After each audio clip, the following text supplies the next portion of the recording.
Chegando aqui à nossa terceira aula sobre estrutura atômica, as constatações experimentais que levaram ao desenvolvimento da teoria atômica contemporânea. Então, lembrando que na aula passada nós vimos um pouquinho do estudo quantitativo de luz aqui, a contribuição do Isaac Newton. Só quero esclarecer o seguinte, não deixei claro na aula passada. Isso aqui não é um curso para o pessoal que faz física, não é digamos assim, uma videoaula com um nível de profundidade do aluno de física, de engenharia física. Esse curso que eu estou gravando é para aqueles alunos que fazem cursos do tipo engenharia de pesca, engenharia ambiental, ciências biológicas e precisam cursar Química 1. Então é razoavelmente superficial, porém abrangente. Então nós vimos aqui que o Newton, né, ele desdobrou a luz branca em espectro contínuo, né? Então tem lá o Newton no quarto escuro, né, que é uma fenda, e a luz passa pelo prisma e você tem o espectro contínuo novamente, ó, tudo aqui fechado, né, o seu espectrômetro. A luz passa pela fenda, entra aqui colimada, bate no prisma e a luz branca, né? E é decomposta aqui nos componentes, né? Que vão do violeta ao vermelho, né? Então, o espectro contínuo, assim, é uma coisa que eu vou bater bastante nessa tecla.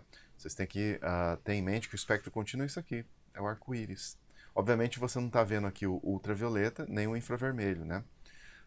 E nós estamos aqui no século XVII, né? Newton. Daqui a pouco a gente passa para o século XIX, né? Então, ó, mais contribuições aqui do Newton, né? Então, você tem a luz branca, passou pelo prisma, você tem o espectro contínuo. Então, o prisma decompõe a luz nos seus componentes. Se você faz esse espectro bater aqui no anteparo que tem uma fenda suficientemente estreita, você consegue separar um dos componentes da luz. Por exemplo, aqui o amarelo. E esse componente que seria, entre aspas, puro, ele não seria mais desviado pelo prisma. Obviamente, é uma luz pura, você não vai conseguir com uma fenda. A luz pura você vai conseguir, por exemplo, com um laser mais próximo de uma luz monocromática. Você vai precisar de ou se você quiser purificar, digamos assim, a luz, obter um determinado comprimento de onda, você vai precisar de uma instrumentação mais sofisticada do que isso, né? Espectrômetro, né? Espectrômetro surgiu aproximadamente em 1859 com o trabalho de Bunsen e Kirchhoff. O espectrômetro seria responsável por analisar a luz. Então imagina que você tem aqui, por exemplo, a luz de uma lâmpada incandescente. Está vendo aqui? Lâmpada incandescente. O que é uma lâmpada incandescente? Uma lâmpada com filamento de tungstênio, por exemplo.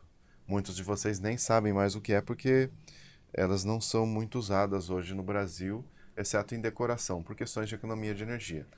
Você passa a luz branca da lâmpada incandescente pelo prisma e você vai ter o espectro contínuo. Tá vendo aqui o espectro contínuo?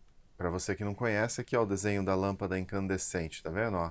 Lâmpada incandescente, você tem um filamento aqui, ó, tem um filamento de tungstênio. Então ele tem uma certa resistência elétrica, vai passar você vai ter uma diferença potencial aqui. Esse componente aqui da lâmpada tem que ter uma baixa pressão de vapor, ele não pode ser volátil, e você tem que ter um gás inerte aqui dentro desse bulbo.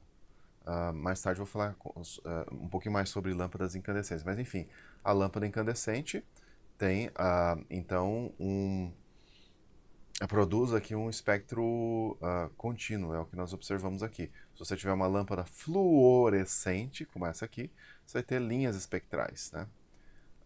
Então, os componentes do espectrômetro, você tem aqui a fonte de luz. Não se usa mais prisma hoje em dia, a menos que você queira produzir um espectrômetro bem primitivo para fins didáticos, né? Mas você não usa prisma, você usa grade de difração. O que é uma grade de difração? Então, imagine uma superfície com muitas ranhuras, alguma coisa do tipo 700 a, quem sabe, 1200 ou até mais ranhuras por milímetro. Para você imaginar o que é uma grade de difração, Pega um DVD ou um CD e coloca contra a luz e começa a variar o ângulo. Você vai ver ali a dispersão da luz. Então aquilo serviria para você fazer ah, um espectrômetro primitivo. Então aqui a luz entra, ó, a luz branca entra, você tem uma fenda aqui, obviamente, tudo isso aqui vai estar no escuro, a luz entra por uma fenda, bate no espelho, vem na grade de difração, a grade de difração consegue separar os componentes da luz e esse outro espelho projeta esses componentes da luz aqui no detector.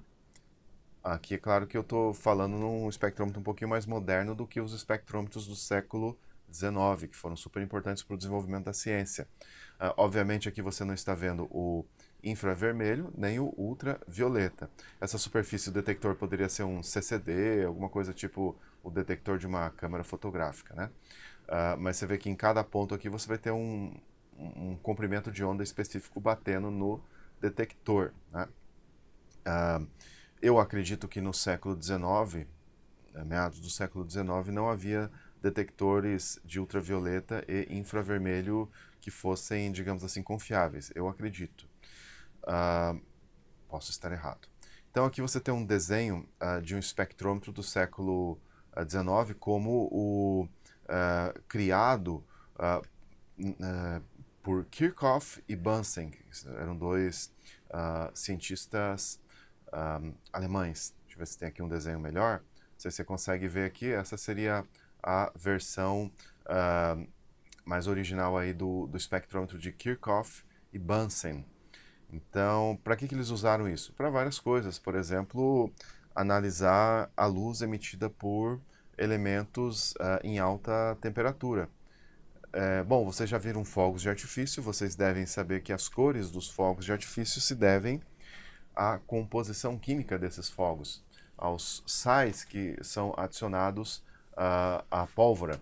Então imagina aqui, você coloca, por exemplo, sódio, você tem aqui um fiozinho de níquel cromo, ou talvez platina, se o cara for rico, né? E molha com solução de cloreto de sódio. Você vai ter esse amarelo alaranjado. Essa luz aqui emitida entra aqui, ela é decomposta e aí o observador aqui vai observar as linhas espectrais. Esse componente aqui eu não sei exatamente por quê.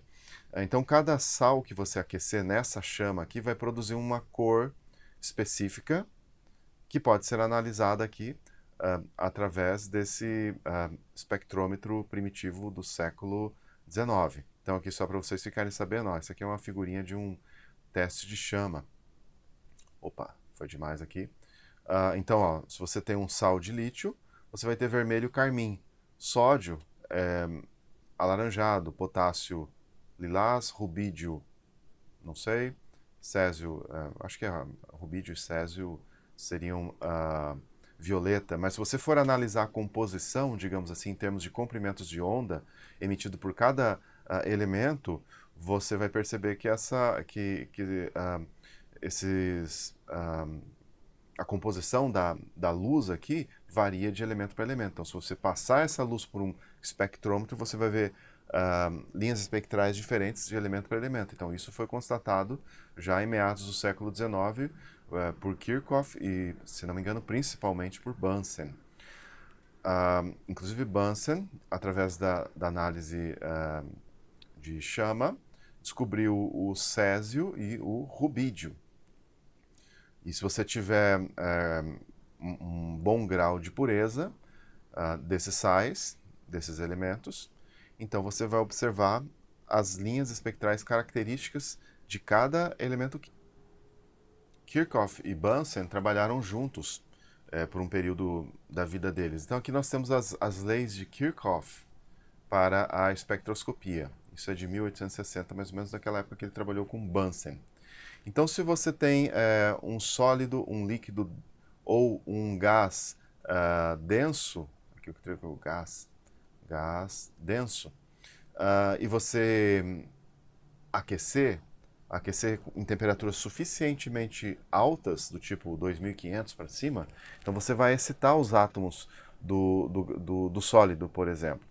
Aqui, essa palavra gás deveria estar aqui. Então Então, se você tem especificamente, vamos tratar aqui de sólidos. Especialmente se você tem sólidos, por exemplo, no caso de uma lâmpada incandescente aqui, se você tem um sólido, uma lâmpada incandescente em alta temperatura, e você aquece, essa lâmpada incandescente vai emitir o espectro contínuo. Está aqui. Se você tiver um líquido também, é claro que para você aquecer o líquido nessas temperaturas, antes disso ele vai vaporizar, né? Então eu prefiro falar aqui mais sobre o sólido. Aquecer um sólido em altíssimas temperaturas, ele emite luz. Quais os comprimentos de onda? Bom, todos praticamente aqui, né? Quer dizer, você tem o espectro contínuo. Por outro lado, se você aquecer um gás rarefeito em altas temperaturas vai emitir linhas espectrais. Então uma coisa é o espectro contínuo, outra coisa é o espectro de linhas. Por outro lado, veja que interessante aqui a gente fala de absorção. Você aquece um sólido, você sabe que aquece esse sólido em altíssimas temperaturas, tipo 3.000 graus Celsius. É claro que você tem que respeitar a temperatura de fusão do sólido, né? Você aquece o sólido em altíssimas temperaturas e aí passa esse espectro contínuo, essa luz emitida pelo sólido em altíssimas temperaturas, passa por um gás rarefeito em baixa temperatura. Esse gás rarefeito vai absorver determinados comprimentos de onda, determinadas radiações. E aí você tem o espectro de absorção. Então aqui, esse arco-íris aqui é o espectro contínuo de emissão de um corpo sólido incandescente em altíssimas temperaturas. Esse aqui, esse é o espectro de linha resultante da emissão de um gás rarefeito incandescente em altíssimas temperaturas. E aqui você tem, você vê aqui essas, como eu poderia dizer, esses pontos brancos aqui no espectro contínuo, é porque o sólido aquecido, incandescente, emitiu luz, ou seja, o espectro contínuo, mas essa luz passou por um gás rarefeito. E esse gás rarefeito absorveu determinados comprimentos de onda dessa radiação. Isso é a absorção, é o espectro de absorção, que nós já vamos ver no decorrer dessa aula. Então, agora para avançar no conhecimento da ciência, e veja que isso aqui é super importante, digamos, essas constatações feitas por esses cientistas, e veja que eu não estou citando todos os nomes aqui, você tem contribuição, no fundo até de Michael Faraday.